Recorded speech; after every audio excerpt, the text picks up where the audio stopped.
Welcome to Mind Mend Moments, your sanctuary for turning inner chatter into clarity.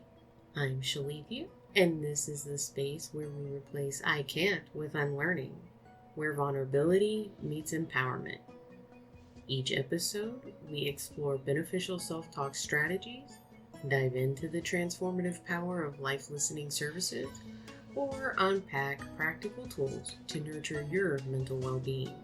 We're not professionals, just fellow travelers sharing stories, science-backed tips, and judgment-free zones to help you reframe the narrative. Whether you're here to untangle thoughts you've been holding on to or discover new ways to quiet the noise, hit play and let's mend minds one moment at a time.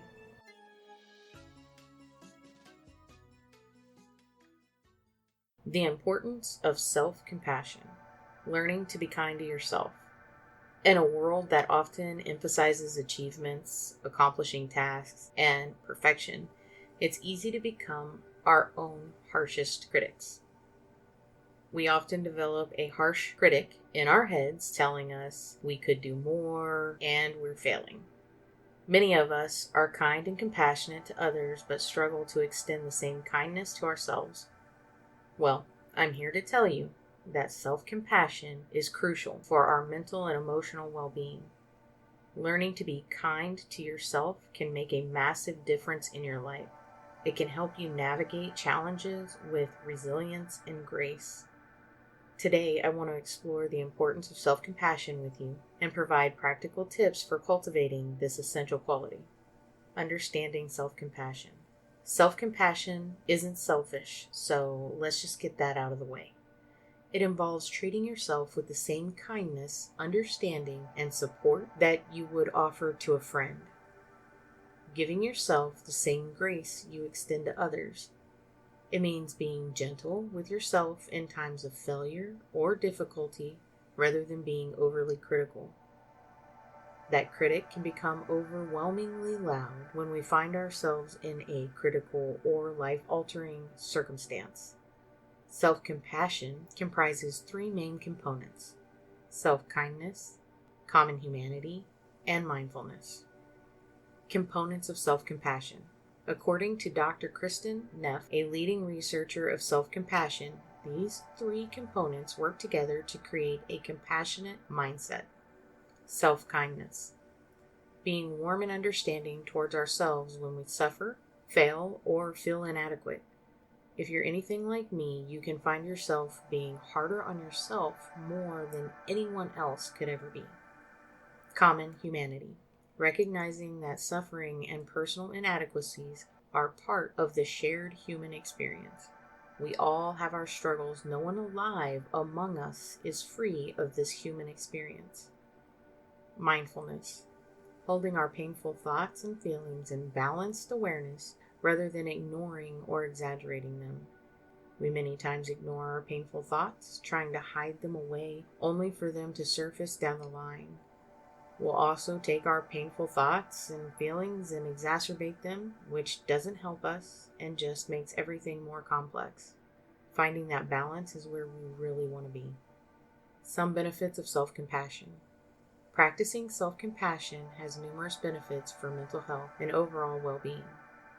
It can reduce anxiety, depression, and stress while increasing our resilience, happiness, and life satisfaction. Anxiety can become excessive and persistent. When it reaches these levels, it can interfere with our daily lives. We want to be able to make decisions with relative ease, and we don't want to put off the important things in our lives. Depression can lead us down a road of sadness, many times causing us to feel hopelessness and losing interest in the things we once found dear to us. Anxiety and depression can be exacerbated by stress, trauma, and loss. This is why practicing self-compassion is so important. It is associated with greater emotional resilience and psychological well-being. A study published in the Journal of Clinical Psychology found that self-compassionate individuals experience lower levels of anxiety and depression and higher levels of happiness and life satisfaction. Practical tips for cultivating self-compassion. Like anything, self-compassion requires cultivation and becoming intentional. Here are some quick, practical tips to help you develop this important quality. Practice self-kindness. When you notice those self-critical thoughts pop up, pause and reframe them with kindness. This can take some time because, let's face it, most of us have been harsh with ourselves for a really long time. Instead of saying, "I'm such a failure," try saying, "I'm doing my best, and it's okay to make mistakes." Instead of, "I'm such an idiot, I'm so dumb," it's okay, don't worry about it. I'll be more careful next time, and I'll know not to do XYZ. Stop and think for just a minute how you might respond to someone else you like and respect, if they said what you just told yourself. Embrace your humanity. Take a moment and remind yourself that everyone makes mistakes and experiences difficulties. You're not alone in your struggles. Recognize that imperfection is a natural part of the human experience. Everyone makes mistakes, and you can either dwell on them, which hasn't done you any good this far, or you can learn from those mistakes. Take note and do better next time. Our human experience is all about learning and growing, so let's learn and grow in the easiest way possible. Be mindful of your emotions. Pay attention to your emotions without judgment. Sometimes it is really easy for us to start judging our own emotions. We'll say, "I shouldn't be angry. I shouldn't feel this way or that." We'll get into those should have, could haves, and would haves later, but let's concentrate on not judging our emotions for now. Acknowledge your feelings and allow yourself to experience them fully. Mindfulness can help you stay present and avoid getting overwhelmed by negative thoughts. Create a self-compassionate saying. Develop a saying for yourself that you can repeat to yourself in times of stress or self-doubt. For example, "I am worthy of love and kindness," or "I am enough just as I am." Listening to good, beneficial self-talk can help you create a great saying for yourself. Also, listening to the correct self-talk audios can really help you improve being compassionate to yourself. Find audio self-talk recordings that uplift you, and we would be honored to have you among our listeners. If you need good, reliable self-talk audios, you can get them at www.mindmendmentors.com/store. Engage in self-care.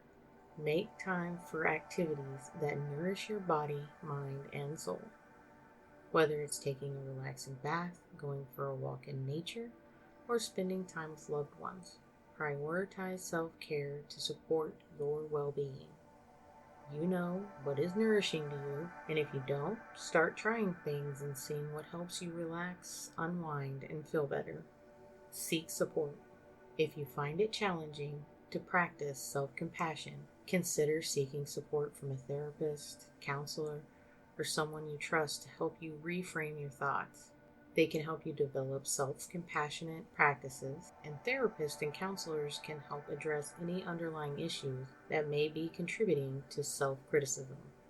One of my biggest advocates when I was dealing with some of the worst self-criticism in my life was my husband. He pointed things out from what he saw. Sometimes my critic was louder than his voice, but he helped me to see things in a different perspective, and that is so important.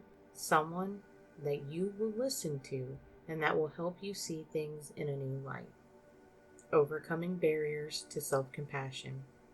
Many people struggle with self-compassion due to ingrained beliefs or fears that being kind to themselves is selfish or indulging. It's important to recognize that self-compassion is not about self-pity or self-indulgence. It's about recognizing your worth and treating yourself with the same kindness you would offer to others. There will be times that harsh critic shows up and tells you all sorts of things about yourself that are cruel. But stand up to that critic and give yourself the grace you deserve. Self-compassion is a powerful tool for enhancing mental and emotional well-being. By learning to be kind to yourself, you can navigate life's challenges with greater resilience and grace. Remember, self-compassion is a practice that takes time and effort, but the rewards are well worth it. Start today by embracing your humanity, practicing mindfulness, and treating yourself with the kindness and understanding you deserve. Please share with us something you are going to use when that harsh critic pops up again. It could help someone else see themselves differently. Thank you for spending time with us. If today's episode resonated, share it with someone who might need a gentle reminder. Their voice matters, even and especially the parts they're afraid to speak out loud. Don't forget to subscribe and leave a review. It helps others find our community. And if you're carrying thoughts that feel too heavy to share with loved ones, our life listeners are here to be your compassionate ear. Visit www.mindmendmentors.com for more. Until next time, repeat after me. My story isn't finished, and that's okay. Keep talking kindly to yourself. You're worth the words.